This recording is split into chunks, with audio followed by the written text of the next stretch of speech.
ना, हमको फिक्र हो रही है। अरे यार, ये रोज का है अम्मा का, खाओ और सो जाओ। बस फिर क्या था। बेटा बहू खाना खाते हैं और कमरे में सोने चले जाते हैं। उधर जब सास को कोई देखने नहीं आता तो वो हार कर घर आ जाती है, जहाँ वो देखती है कि सारे घर की लाइट्स बंद है। सास को गुस्सा आता है। बहू, ममता बहू कहाँ हो? लेकिन सारे दिन की थकी बहू को ऐसी नींद आती है जैसे किसी ने भांग की गोली खिला दी हो। वो तो नहीं उठती। उठकर आ जाता है बेटा। क्या बात है अम्मा, काहे चिल्ला रही हो? अरे सो जाओ ना, सुबह की थकी है बहू, वो सो रही है। जोर से बोलोगी तो नींद खुल जाएगी उसकी। माँ को गुस्सा आ जाता है। फिलहाल तो सो जाती है, लेकिन मन ही मन ढेर सारा जहर बहू के लिए भरा होता है। सुबह बहू चाय बना रही होती है कि सास धीरे से गैस तेज कर देती है, जिससे चाय का बर्तन जल जाता है। और जैसे ही बहू चाय का बर्तन उठाती है, उसका हाथ जल जाता है। मेरा हाथ जल गया। वो जोर जोर से चिल्लाकर इधर उधर भागती है कि सास थोड़ी देर में उसके हाथ में पानी डाल देती है। हाय रे बहू, क्या कर रही हो? पहली बार रसोई छुई हो क्या? सासू माँ गलती से गैस तेज रह गई थी और बर्तन जल गया, जिससे मेरा हाथ जल गया।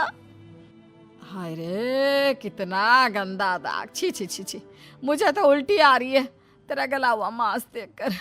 तू ना मुझे अभी साथ से खाना मत लगाना। बहू भी खुद का हाथ देखती है तो उसे भी रोना आ जाता है। कुछ दिनों के बाद सास की सहेली आती है, बहू चाय बनाकर लाती है। उसके जाने के बाद सहेली कहती है, बहू की सुंदरता ऐसी है कि कोई भी दीवाना हो जाए। वैसे तेरे बेटे का क्या हाल है? अरे वैसा ही है, बहू के पीछे लट्टू। क्या करूं, कुछ समझ में नहीं आ रहा।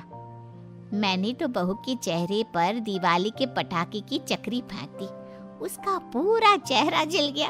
अब देखो ना रही सुंदरता, और ना ही अब मेरा बेटा उसे पूछता है। अरे अब तो वो उसे छोड़कर दूसरी भी देखने को बोल गया है मुझे। बहू सारी बात सुन रही होती है। आंटी एक बात बताइए, क्या भरोसा है कि दूसरी सही आए और आपके अनुसार रहे? देखिए आंटी, मेरी सासू माँ को गलत बात सिखाने की जरूरत नहीं है। हमारा परिवार साथ में खुशी से रह रहा है। देख बहू, मेरी सहेली की बेइज्जती ना कर, वही अच्छा रहेगा तेरे लिए, समझी? बहू नहीं मानती है। वो बार बार उनकी सहेली को घर से निकल जाने को कहती है। तभी सास की सहेली पास के चूल्हे से लकड़ी लाकर बहू के चेहरे पर लगा देती है। बहू जोर जोर से रोने लगती है। अरे ये क्या कर दिया? मैंने कहाँ किया, ये तो तूने किया। तू ही नहीं चाहती थी कि बहू बेटे के साथ रहे, भला मैं क्यों करूंगी? मैं तो चली, निपटो अब। बहू रो रही होती है, दर्द से चिल्ला रही होती है, लेकिन सास उसे डॉक्टर के पास नहीं ले जाती। तभी पति आता है। क्या हो गया ममता? ये दाग कैसे लगा? तुम कैसे जली? ममता कुछ नहीं कहती, बस दर्द से करा रही होती है। पति माँ की तरफ देखता है। हो ना हो माँ, ये पक्का आपका काम है। आप ही ममता से जला करती थी ना।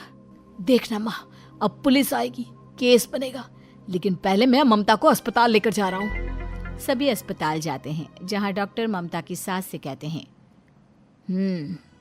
आपने तो नहीं जलाया ना बहू को?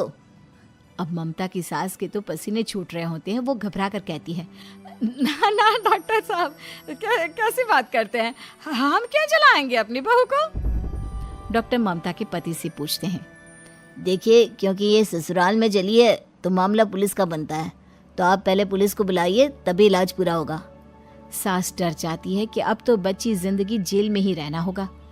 रहने दीजिए ना, पुलिस को क्यों बुलाना?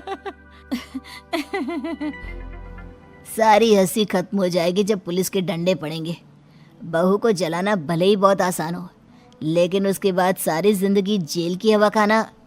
सास डर जाती है। पुलिस आती है।